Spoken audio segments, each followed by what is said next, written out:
আসসালামু আলাইকুম guys, another একটি ব্লগে আপনাদের সকলকে জানাচ্ছি স্বাগত।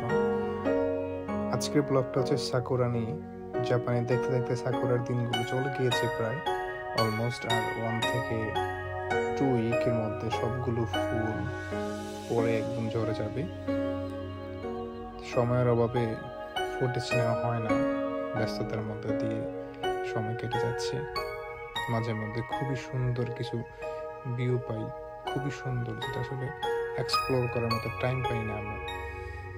তো সাকুরা দেখতে আসলে খুবই সুন্দর, আল্লাহর সৃষ্টি, সুবহানাল্লাহ, খুবই সুন্দর। এটা জাপানে একটা সময় চলে আসে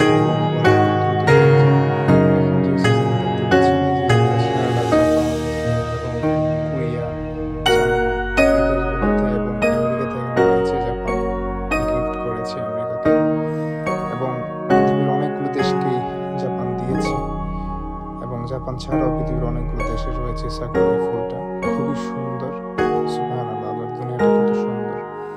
তো দেখতে দেখতে সাকুরার দিনগুলো চলে গিয়েছে। এখন যে ওয়েদারটা জাপানে রয়েছে, ওয়েদারটা খুবই একটি ভালো ওয়েদার, এবং এই ওয়েদারটা জাপান সারা বছর থাকলে খুবই ভালো হতো। জাপানের ওয়েদারটা এখন একটু গরম ওয়েদার। তো গরম ওয়েদারের মধ্যে হলো সারাক্ষণ গরম থাকা সত্ত্বেও দিন শেষে রাত্রিবেলা ওয়েদারটা একটু ন্যাচারালি চলে আসে, শীত নেমে আসে। খুবই ভালো একটা ওয়েদার রয়েছে। ইচ্ছা করছে এই ওয়েদারটা যদি সারা বছর থেকে যেত তাহলে জাপান খুবই ভালো লাগতো। আসলে জাপান হচ্ছে শীতকালীন দেশ, শীত প্রেমের দেশ। শীতকে যাই ভালোবাসতে পারবে তারা এই দেশে এসে বসবাস করতে পারবে। তবে শীতটা ভালো গরমের চাইতে। টোকিও আশেপাশের প্রিফেকচারগুলো নর্মালি শীত কমই থাকে, কোনো আহামরি শীত পড়ে না, আলহামদুলিল্লাহ সবকিছু মিলে। এই হচ্ছে আজকে সাকুরার শেষ ভিডিও।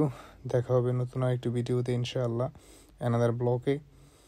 তো গাইস, ঠিক আছে, সেই পর্যন্ত ভালো থাকেন এবং ভালো রাখেন।